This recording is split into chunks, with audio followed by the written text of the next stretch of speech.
સ્વામિનારાયણ સાક્ષાત અક્ષર પુરુષોત્તમ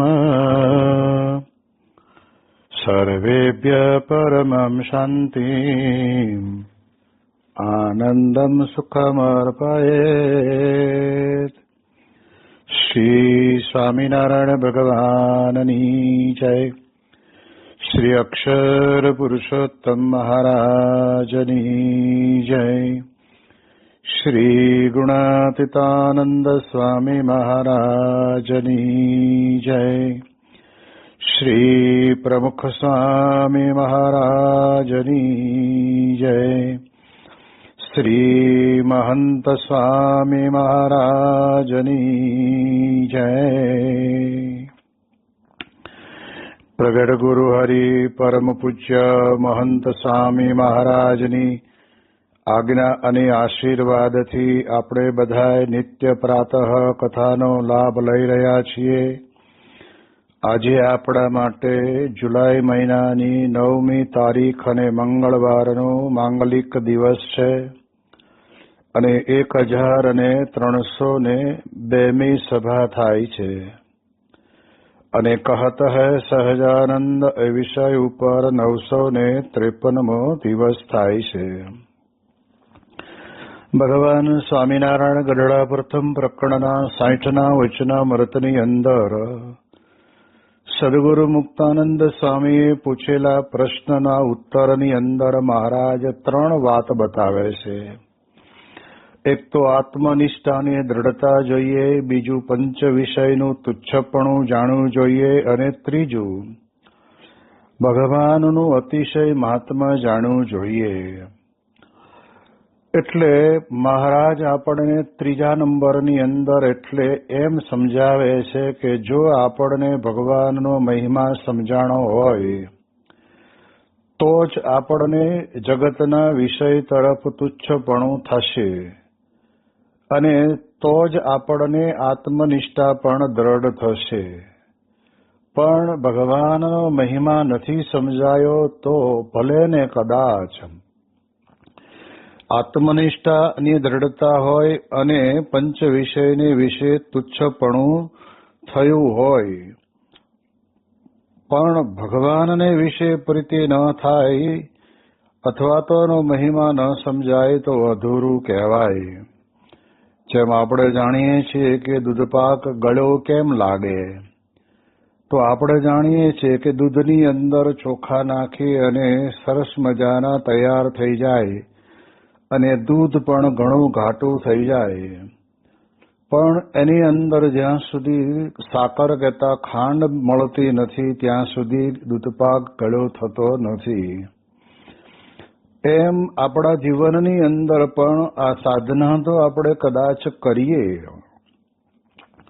પણ છતાંય કહે છે કે ભગવાનનો જેમ છે એમ મહિમા સમજાણો હોય ને તો જ આપણને આપણા જીવનની અંદર આ બેને વિશે વિશેષ દ્રઢતા રહે.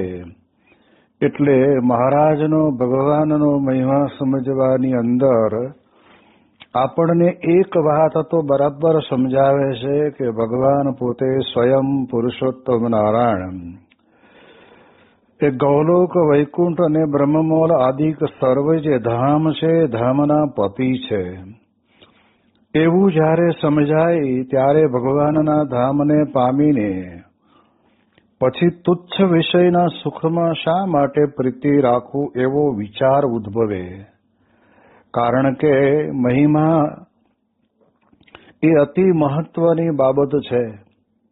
આવા ભગવાન અને આવા સંત ક્યારેય પૃથ્વી ઉપર આવ્યા નથી અને આવશે પણ નહીં, જે આપણને અત્યારે પ્રત્યક્ષ મળ્યા છે. પુરુષોત્તમ બોલ્યા પ્રીતિની અંદર આ વાત વિશેષ કરીને જણાવી છે. ગુરુહરિ મહંત સ્વામી મહારાજ પોતે આ વાતને વિશેષ કરીને દ્રઢાવે છે. કારણ કે પ્રાપ્તિનો આનંદ છે ને એ બહુ જુદો છે. જેમ મુંબઈના કોઠારી સ્વામી પોતે વાત કરતા કહે છે કે આપણી પાસે આપણને એમ મનાય કે મને ભગવાનના પરમ એકાંતિક સત્પુરુષ દ્વારા ભગવાનની પ્રાપ્તિ થઈ છે, પરંતુ એ પ્રાપ્તિ થઈ છે એમ મનાય બરાબર છે, પણ એનો આનંદ આપણને ક્યારે આવે તો કે જ્યારે એ પ્રાપ્તિના આનંદને ભોગવવા લાગીએ ત્યારે.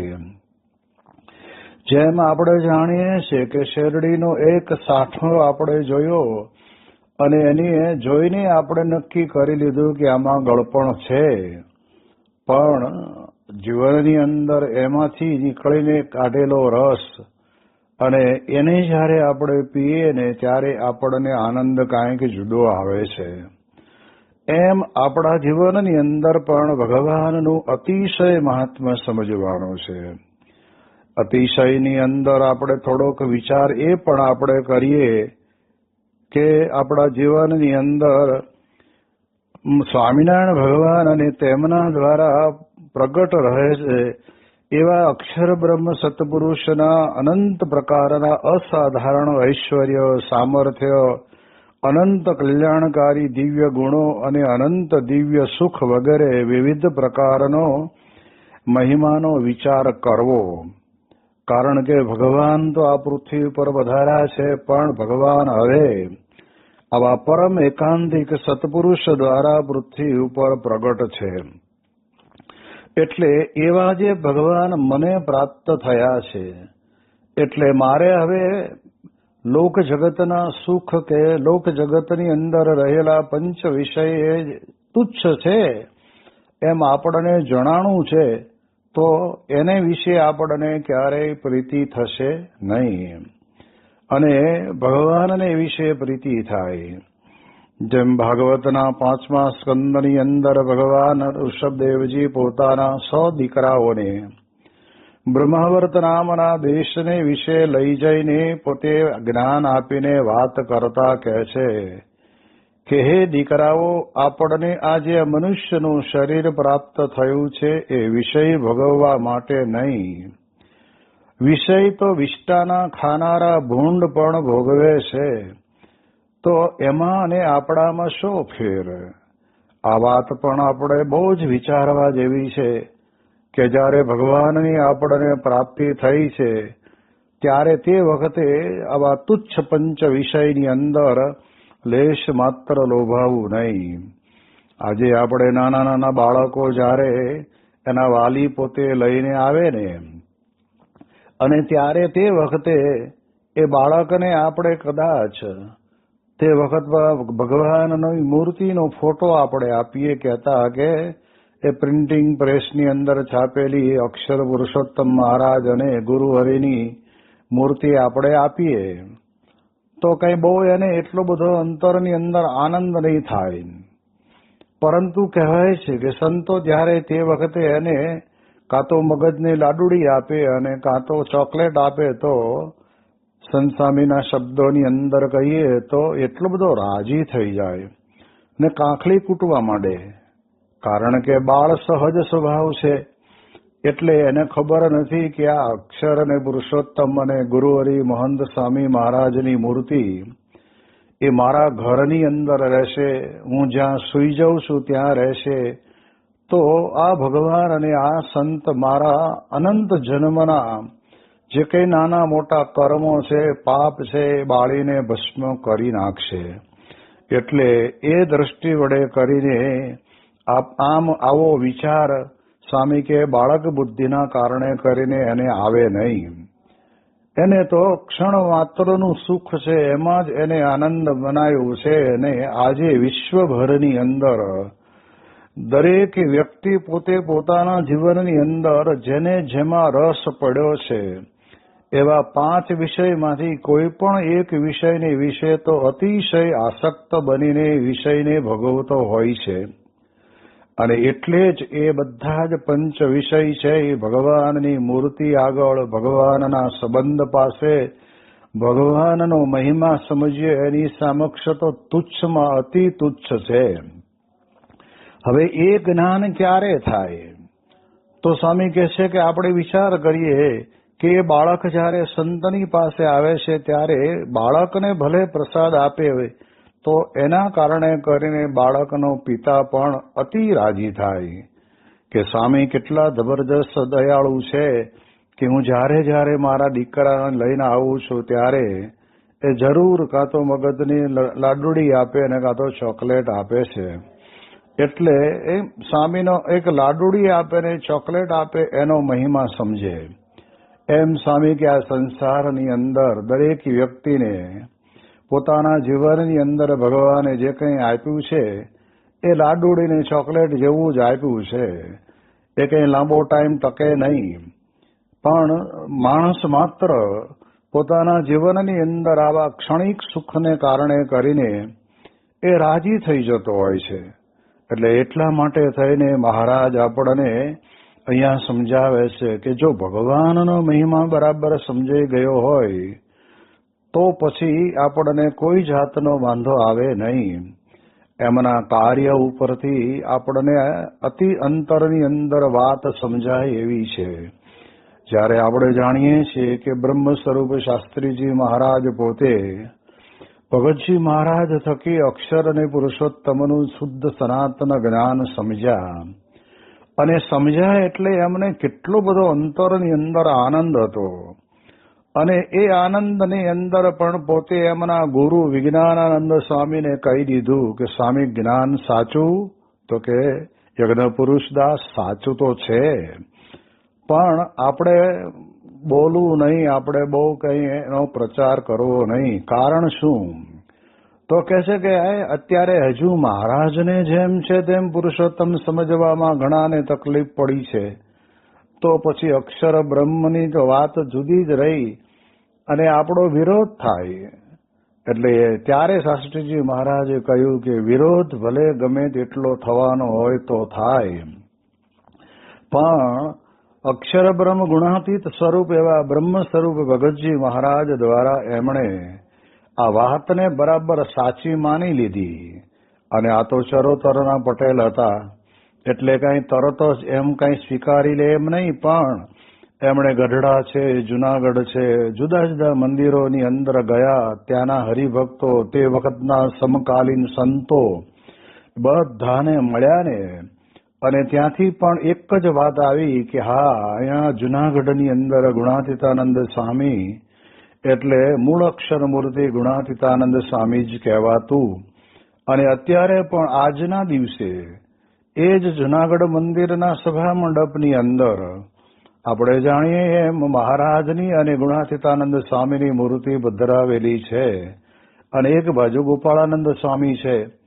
તો ગુણાતીતાનંદ સ્વામીની મૂર્તિ નીચે ઓરિજિનલ જે તે સમયની અંદર તે વખતના સમયમાં મૂર્તિ પધરાવેલી હશે એ મૂર્તિ નીચે અનાદિ મૂળાક્ષર મૂર્તિ ગુણાતીતાનંદ સ્વામી લખ્યું છે.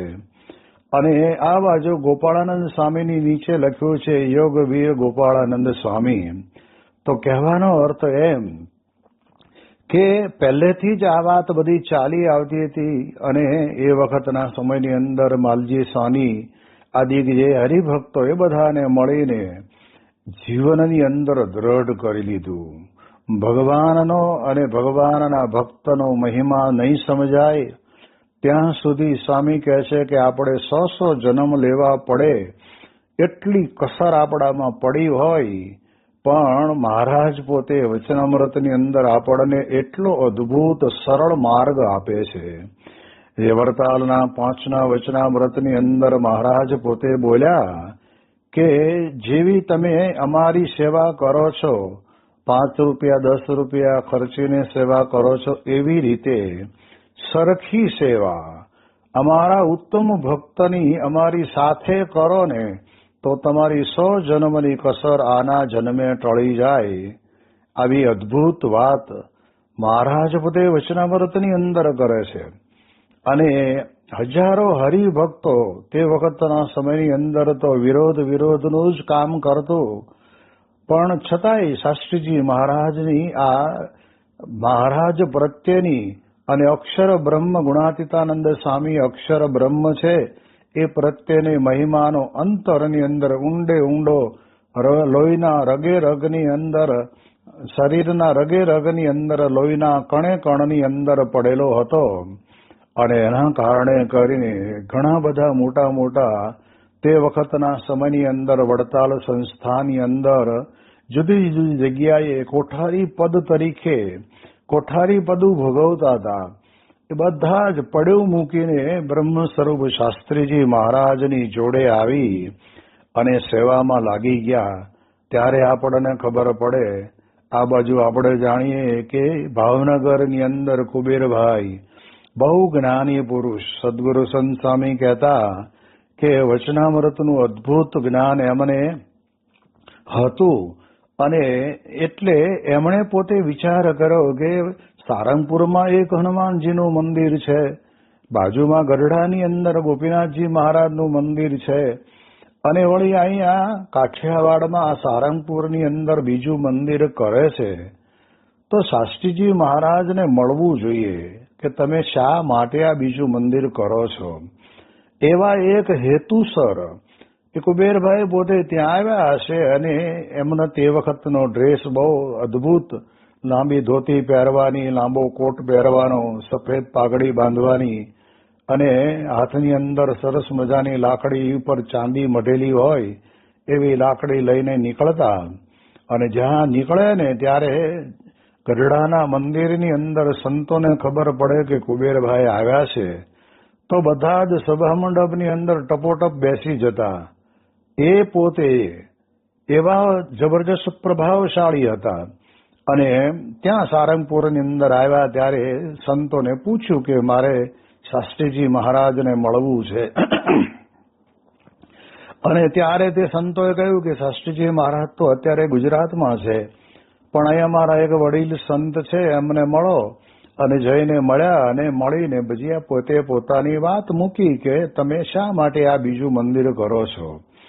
અને ત્યારે મહારાજના જે શબ્દો છે એ વચનામૃતની અંદર રહેલા એ જ શબ્દોને પકડી અને મહારાજે જેમ કહ્યું ને કે મહારાજ કે ઉપાસના રહેવા માટે થઈને આમાં મંદિરોના નિર્માણ કરીએ છીએ.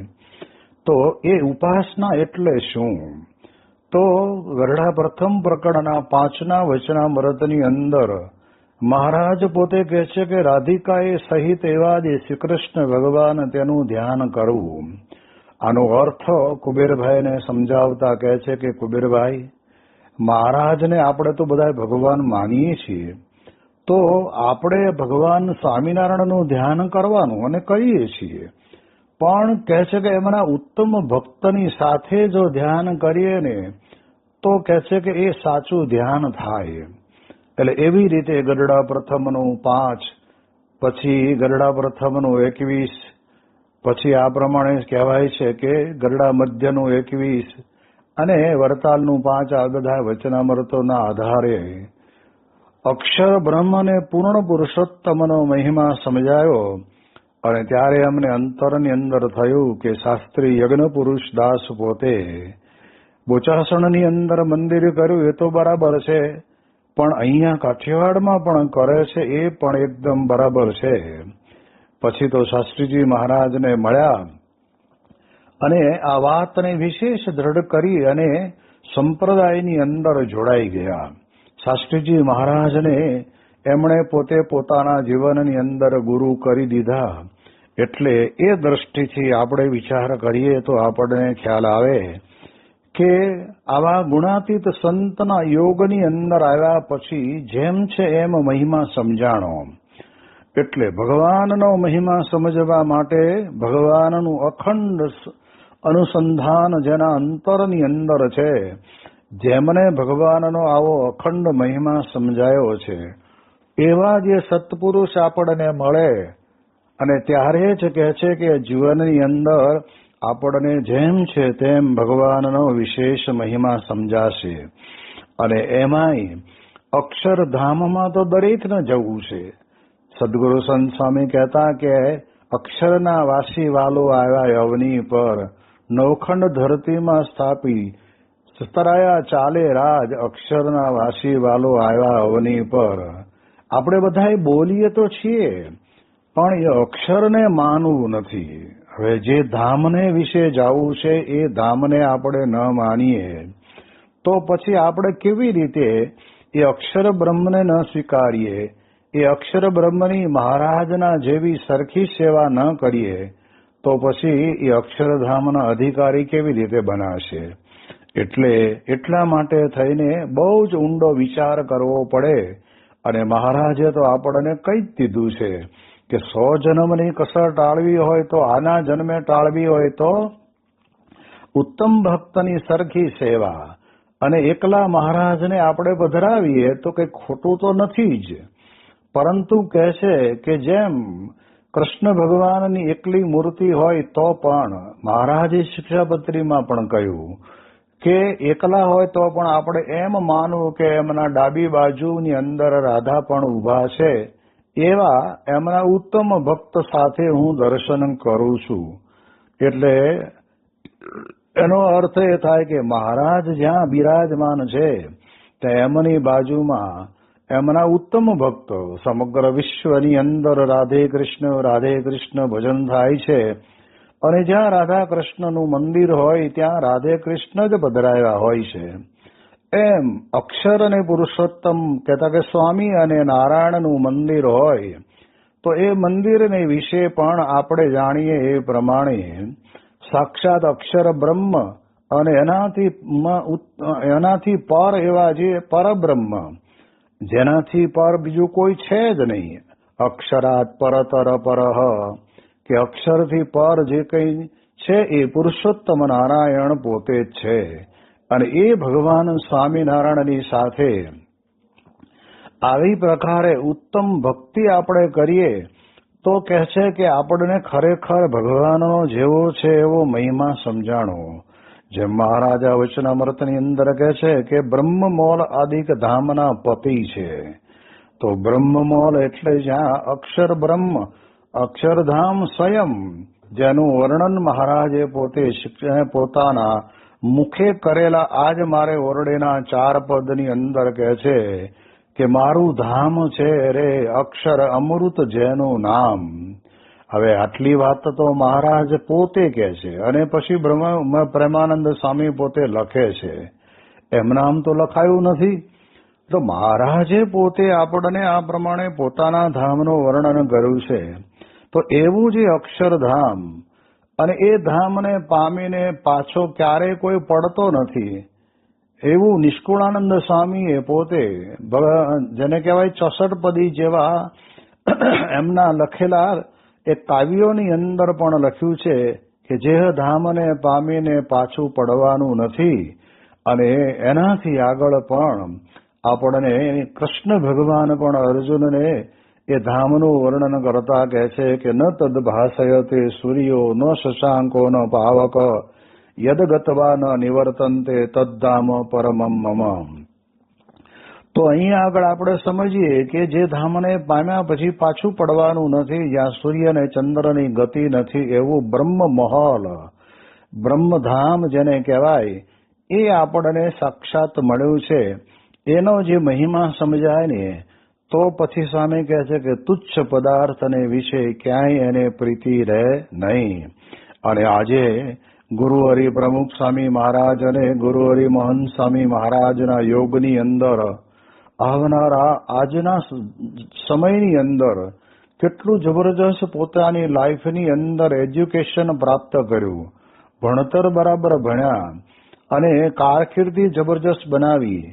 પણ જ્યારે એમના સત્પુરુષના યોગથી સમજાયું કે આ લોક જગતના સુખ તો સંસારના સુખ તો બધાએ કાકવિષ્ટા તુલ્ય છે, એમાં ક્યાંય આપણે ફૂકીને ફાકડો ભરીને ખાઈ શકીએ એવું નથી.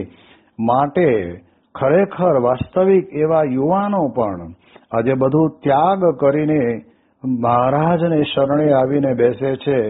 આવી અલૌકિક સર્વોપરી સંસ્થા કે જે બ્રહ્મ સ્વરૂપ શાસ્ત્રીજી મહારાજે પોતે નિષ્કલંકી સંસ્થા ઊભી કરી, જેની અંદર કોઈ પણ પ્રકારનું કલંક ક્યારેય પણ લાગે નહીં, એવો એક અદ્ભુત સંપ્રદાય સ્થાપી દીધો. અને એ સંપ્રદાયની અંદર દેશ અને પરદેશમાંથી અને સુખી સંપન્ન ઘરોની અંદરથી અને આમ જોવા જઈએ તો આદિવાસી વિસ્તારના ગામડાઓની અંદર પણ રહેનાર એવા યુવાનોને એટલું જબરજસ્ત આ જ્ઞાન દ્રઢ થઈ જાય છે કે એના કારણે કરીને એ બહુ જ મોટી વિશાળ સંખ્યાની અંદર આ સાધુ તરીકેની પદવી લઈ ભગવાન ભજવાનું અને ભજાવવાનું અદ્ભુત કાર્ય કરે છે, તો આપણે પણ અહીંયા આગળ એક વાત તો વિચારવાની. કઈ વાત વિચારવાની? તો કે છે કે આ જે મહારાજ અને સ્વામી એનો મહિમા, બસ મહિમાની અંદર રસબસ બની જવું. યોગીજી મહારાજને તો ભગવાન અને સંતનો મહિમા તો ખરો, અક્ષર બ્રહ્મ ને પુરુષોત્તમનો તો મહિમા ખરો.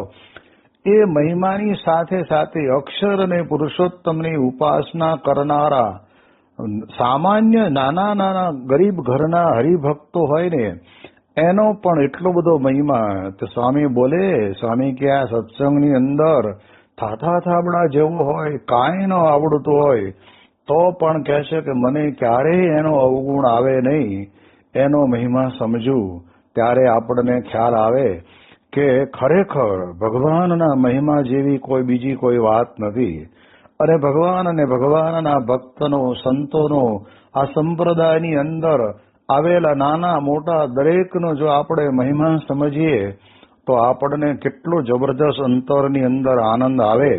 તો આવો આનંદ પ્રાપ્ત કરવા માટે આપણને આ સત્સંગની પ્રાપ્તિ થઈ છે. આ સત્પુરુષ આપણને મળ્યા છે અને આજે આપણે જોઈએ છીએ એમના કાર્ય પણ કેટલા મહારાજના સંકલ્પ પ્રમાણે, જેને કહેવાય ગુજરાત ને ભારતની અંદર તો આપણે જાણીએ એ પ્રમાણે મંદિરોના નિર્માણ તો કર્યા, પરંતુ વિદેશની ધરતી ઉપર પણ 6 શિખરવદ મંદિર, અને આગળ જોઈએ તો એક અક્ષરધામ જેવું મહા મોટું વિશ્વનું બીજા નંબરનું આટલું મોટું મંદિર જો કોઈએ બનાવ્યું હોય તો એ તો શેના માટે? તો પ્રમુખ સ્વામી મહારાજને મનની અંદર પોતાના ઈષ્ટદેવ અને એ અક્ષર બ્રહ્મ ગુણાતીત સત્પુરુષ કહેતા ગુણાતીતાનંદ સ્વામીનો કેવો અદ્ભુત મહિમા અમને જીવનની અંદર દ્રઢ થયો હશે. ત્યારે ભાંગતી તબિયતે 2014ની સાલની અંદર આપણે જાણીએ એ પ્રમાણે ઓગસ્ટ મહિનાની અંદર બાપા પોતે ત્યાં આગળ પધારે અને જે મંદિર બન્યું છે એ મંદિરની મૂર્તિઓની પ્રાણ પ્રતિષ્ઠા એ પ્રમુખ સ્વામી મહારાજ પોતે કરે.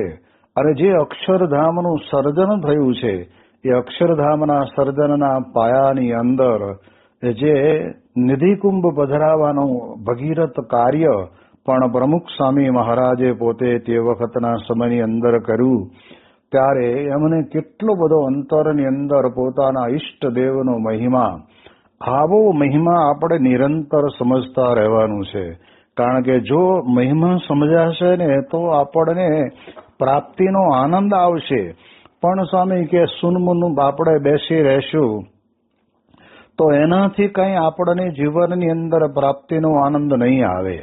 એટલે એટલા માટે થઈને જીવનની અંદર આ વાતની તો એક દ્રઢતા કરી જ રહેવાની કે જે આપણને આ સત્સંગ પ્રાપ્ત થયો છે એ સત્સંગની અંદર આપણને સાથોસાથ એવા ગુણાતીત સત્પુરુષ દ્વારા એ જ મારા ઈષ્ટદેવ જે ભગવાન સ્વામિનારાયણ બ્રહ્મમહલ આદિક ધામના પતિ, સર્વે ધામના પતિ, જેટલા જેટલા ભગવાનના ધામ આ ભારત વર્ષના ઇતિહાસની અંદર કહેવાય છે એ તમામ ધામના પતિનો જ્યારે આપણને સંબંધ થાય પછી તો સ્વામી કે અંતરની અંદર અતિશય આનંદમાં રહી અને એ પ્રાપ્તિના આનંદની અંદર ગરકાવ થઈને આપણે આપણા જીવનની અંદર ખરેખર આમ જેને કહેવાય ને કે એવી રીતે રહીએ ને તો આપણને આ જગતના તુચ્છ નાખી દેવા જેવા જે પંચ વિષય સંબંધી જે સુખની અંદર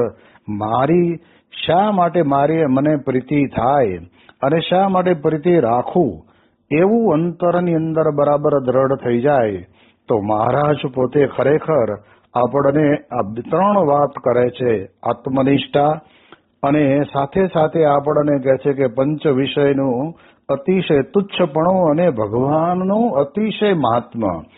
આ વાત જ્યારે બરાબર જીવનમાં દ્રઢ થઈ જાય તો પછી સ્વામી કહે છે કે આપણને ક્યાંય પણ પ્રીતિ રહે નહીં. આપણને આ વસ્તુ મળી ન મળી, અહીં ગયા ન ગયા, જોયું ન જોયું, ખાધું ન ખાધું, આ પ્રમાણે લાભ લીધો ન લીધો, કાંઈ મનની અંદર બીજી ઈચ્છા રહે નહીં. પોતાને પૂર્ણ કામપણું માનીને અંતરની અંદર એવી દ્રઢતા રાખીને આપણે સત્સંગ કરતા રહીએ એવી અદ્ભુત વાત મહારાજ આપણને ગરડા પ્રથમ પ્રકરણના 59ના વચનામૃતની અંદર કહે છે. અને એ વાતને આપણે આપણા જીવનની અંદર વિશેષ દ્રઢવાની છે કે કઈ તો કે પંચ વિષયમાં હું પ્રીતિ આ ભગવાનને સંત મળ્યા પછી શા માટે રાખું એની વિશેષ વાતો આપણે આવતીકાલે કરીશું. શ્રી સ્વામિનારાયણ ભગવાનની જય.